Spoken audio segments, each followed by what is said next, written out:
Good evening, everyone, and welcome to a fresh edition of GameChanger Conversations. I'm Amrut Joshi, founder of GameChanger Law Advisors. I have with me my colleague Shrikant Bhaskar, and today, along with us, are two very interesting medical professionals, Dr. Dhruv Joshi and Dr. Dilip Raman. Both of them are practicing doctors, and they operate a very interesting startup which is relevant in today's context, more so in today's context. The startup goes by the name CloudPhysician Healthcare, and we are very excited to have both of them on this conversation to actually discuss issues pertaining to the legality of telemedicine, as well as other issues that the telemedicine industry in India is likely to encounter in the days ahead, both from a business standpoint as well as from a regulatory standpoint. So welcome, Dhruv and Dilip. A pleasure to have both of you join us on this conversation. Thank you, Amrut. Pleasure to be here. Thanks for having us. Yeah. Great. It's useful for us to possibly start with an introduction of what CloudPhysician does. Dhruv and Dilip, you can possibly add to this introduction, but our understanding is that CloudPhysician is a health tech company that is transforming the delivery of critical care. You have a technology platform which is proprietary, known as Radar, which connects command centers staffed with trained critical care personnel to ICUs remotely. These specialists use Radar to monitor and manage patients 24/7, and thereby improving the quality of care. What we also understand, based on our research, is that CloudPhysician's tele-ICU platform also improves the current ratio of intensivists to sick patients. It's possible through the use of Radar to cater to the needs of 60 to 80 sick patients in multiple locations, as opposed to the current ratio of 1:15. Intensivists use the video platform to coordinate with bedside providers at a moment's notice as well. Is that a fair description? Was there something else that you'd like to add to introduce yourselves to our listeners? I think you did a pretty good job there, Amrut, of covering pretty much what we're about. So thank you for that. All right. Okay. Through the course of this conversation, we would like to discuss aspects of telemedicine and being lawyers and catering to an audience that intends to understand the legality of various businesses as well. What we're really looking to do through the course of this conversation is to understand telemedicine. How exactly is telemedicine likely to shape the overall healthcare industry over the next decade or so? The World Health Organization has provided a definition of telemedicine. If I can just quote from that definition: the delivery of healthcare services where distance is a critical factor by all healthcare professionals using information and communication technologies for the exchange of valid information for diagnosis, treatment, and prevention of disease and injuries, research and evaluation, and for the continuing education of healthcare providers, all in the interest of advancing the health of individuals and their communities. Interestingly enough, the telemedicine practice regulations that were the guidelines that were issued by the Ministry of Health and Family Welfare in India recently incorporated this particular definition. There is also a definition of telehealth, which basically refers to the delivery and facilitation of health and health-related services, including medical care, provider and patient education, health information services, and self-care via telecommunications and digital communication technologies. So clearly the guidelines have classified telemedicine as being one part of a broader telehealth ecosystem. At this particular point in time, I'd also ask Shrikant to possibly outline the current legal framework for digital health in India. Shrikant, maybe a quick introduction to our listeners on the regulatory framework for digital health in India.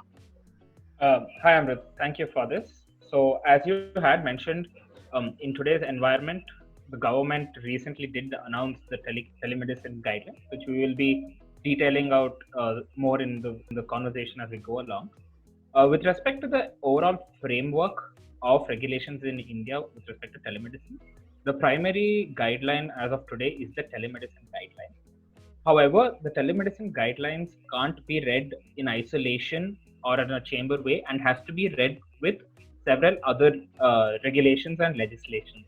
For instance, for security and data processing standards, we will need to look at the IT Act. For if you're establishing a clinic with your telemedicine, then you'll need to look at the Clinical Establishments Act. Then, if you are prescribing drugs using telemedicine, then you'll need to look at the Drugs and Cosmetics Act. And the final one being that the Indian Medical Council Act 1956 is the legislation today. Although the NMC has been passed by Parliament, it's still not enforced, and the required committees and the bodies are yet to be established by law.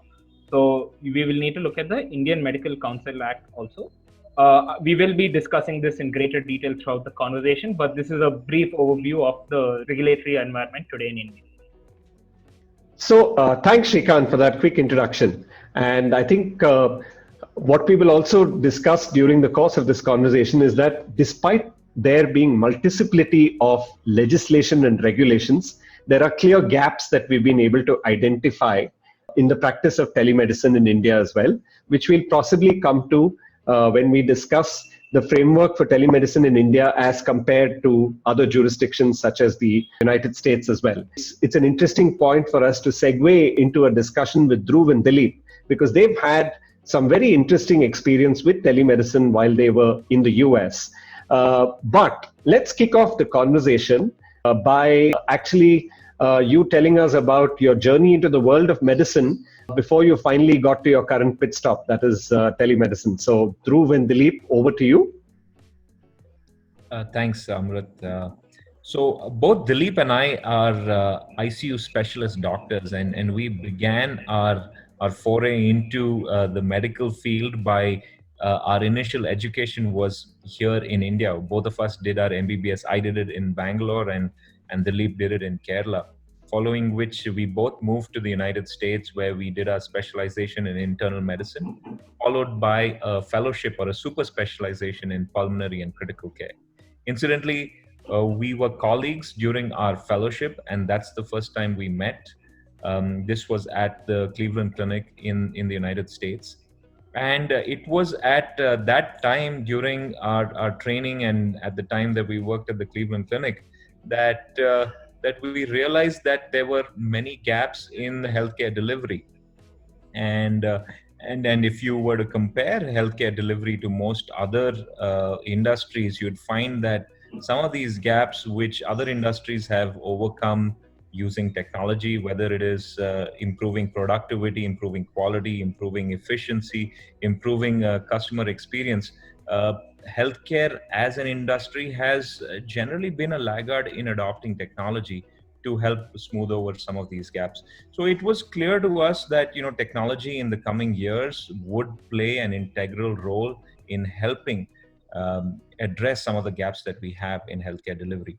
Well, with that thought, both of us having done our early education and being from India, having lived in India, were also acutely aware of the fact that the gaps in healthcare delivery were much greater in India than they were in the United States.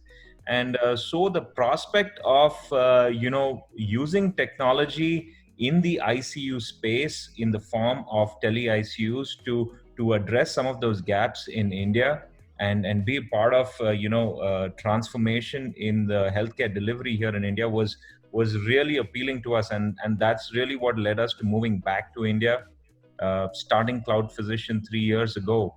And it's been a great journey since over that course of time. Lots of up and downs, but it's been great to be back and be part of this journey. Dilip? Yeah, interestingly, very similar story, obviously, because Dhruv and I were co-fellows. A fellowship is a part of medical training that you do after you finish your MBBS, which is your basic medical degree, then do a 3-year specialization, and then another sub-specialization, which is a fellowship. So in that journey, Dhruv and I spent some time together as co-fellows. And that's kind of where some of these ideas germinated. And you have to share a similar thinking when it comes to setting something up like this. So in that way, both of us were driven a little bit towards quality, but also towards technology. And a merger of healthcare and technology seem to be the most likely solution to some of the problems that we're encountering on a daily basis in India and even in the rest of the world. So some of the regulations that Srikant was talking to you about, we have a couple of shortcuts on how to deal with them, and maybe I can share those with you while we continue this conversation, because we're doctors, right? We're not good at math, and we're certainly not good at legalese. So we need a hacky way of figuring out this landscape, so that we can navigate this complex landscape both from a technology perspective and a regulation perspective. And hopefully, we'll share some things that seemed easier to us to navigate this journey. Okay, thanks so much for that very interesting introduction, both of you.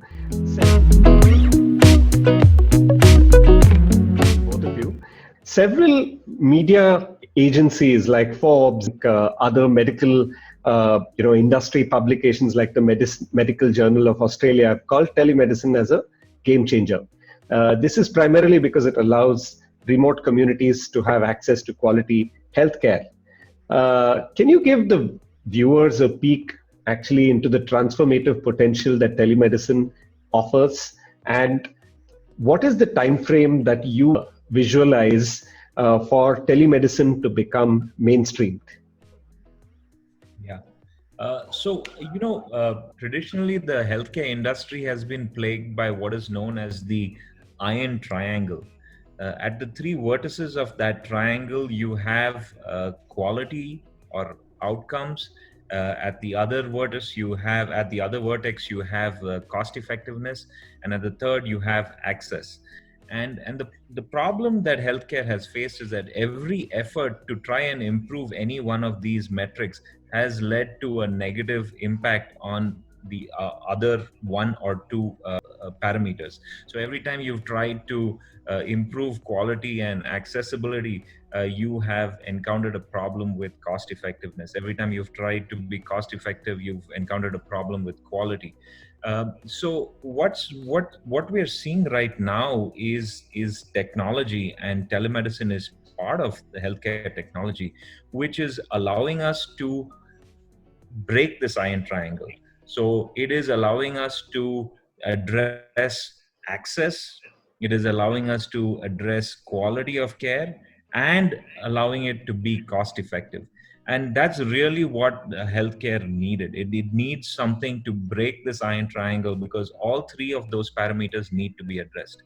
So from that standpoint, I think telemedicine is sort of heading towards mainstream. And if you had asked me this question a few months ago, maybe in 2019, I would have probably told you that in the next 5 to 10 years you can expect to see this coming to the mainstream, where from the fringes right now you have people who are doing innovative stuff but are still at the fringes, and once that starts gaining widespread acceptance, you will see it becoming mainstream.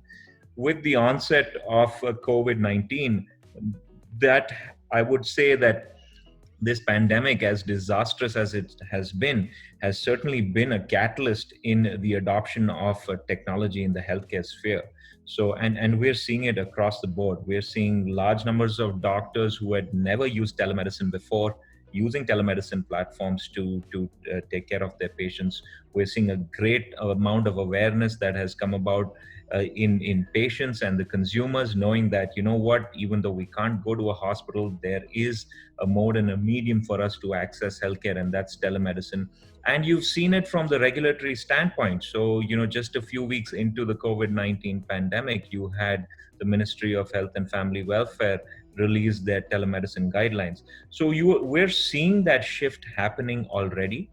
And certainly, I think once COVID-19 is behind us, there will be a certain amount of shift back to direct patient care. But I think the trajectory that we've taken now will certainly continue way past COVID-19 as well. So even if we may see a slight correction post COVID-19, I think the slope of adoption has certainly changed, and we can expect to see it in the mainstream much quicker than we would have a few months ago. Are you willing to put a time frame to telemedicine becoming the mainstream, the new normal? Sure, why not? I'll put my neck on the line. I would say in the next 2 to 3 years, we're going to see a shift that's going to happen where you're going to have more home care taking place, where the hospital is going to be the place where people go for critical care, where they go for procedures, where they go for more involved things. And as you see the technology improving, as you see more and more people getting into the space, you're seeing the customer service that is going to get much better. The customer experience is going to improve. The productivity of doctors is going to go up. The efficiency of doctors is going to go up as the technology improves. And there's a lot of trust right now, so you have a lot of smart people working on it. So all of these things will sort of merge into making telemedicine more mainstream. And I think that I don't think it would be far-fetched to imagine that in the next 2 or 3 years that people get comfortable both at the supply side with the doctors who are comfortable providing telemedicine, as well as from the consumer side where patients are comfortable and have a pleasant and a good experience with telemedicine. Patients would tell you, we've been waiting so long, my records were not ready, the doctor didn't remember what happened last time, he didn't have my medications were not in the file, etc., etc. You have so many problems at the doctor's end. You have the problem of I don't have that much time to spend with my patient and talk to my patient because I'm so busy. I need to find the patient's lab reports, I need to find his x-rays, CT scans. Technology can solve all of these problems, all the problems that I just listed out. So making it a pleasant experience, and improving the experience that people have when they either deliver or receive telemedicine is going to play a role in getting greater acceptance. And I think we'll see that happen in the next couple of years. Okay, so I think some very interesting points being made there about wanting to make healthcare a pleasant experience. So which actually brings me to the question as to what were your experiences as regards telemedicine in the US, since you were exposed to it there, and the US seems to be ahead of the curve on that front when compared to India. So could you share some experiences? How did patients view it? How did hospitals view it? How did doctors view it? And possibly how did regulators there in the US view it? On the other side, I think I've got some interesting data points which we'll share with you subsequently as well. But the first three, that's doctors, patients, and hospitals. How have they taken to telemedicine? Yeah, it's been a pretty interesting adoption.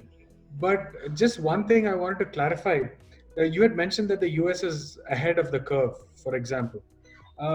That is true in many cases, but in some instances, it may not always be the right thing to do. A common example that we use is, the US had a pager generation. Even today, doctors on call use pagers in the US. Mm-hmm. India completely skipped the pagers, generation. We never use pagers in the hospital.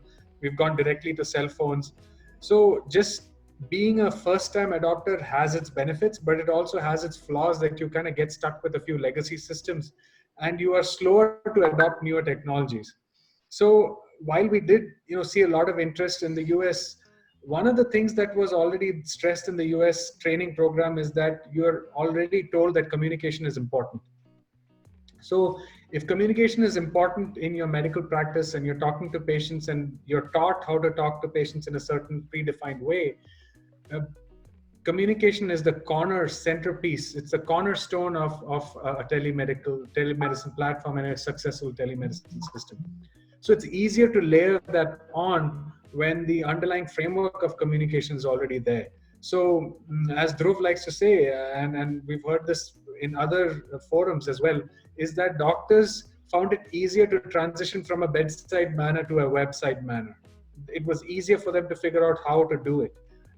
It's harder in India because our cultures are different. The way we have a doctor-patient relationship is different. It's different in the UK as well. The cultural differences that are there in every nation would indicate how the telemedicine platform or the telemedicine service needs to be rolled out, and how the medical community needs to be sensitized on how it should be used. So that lesson in communication from website manner and drawing from the bedside manner to inform the website manner is important.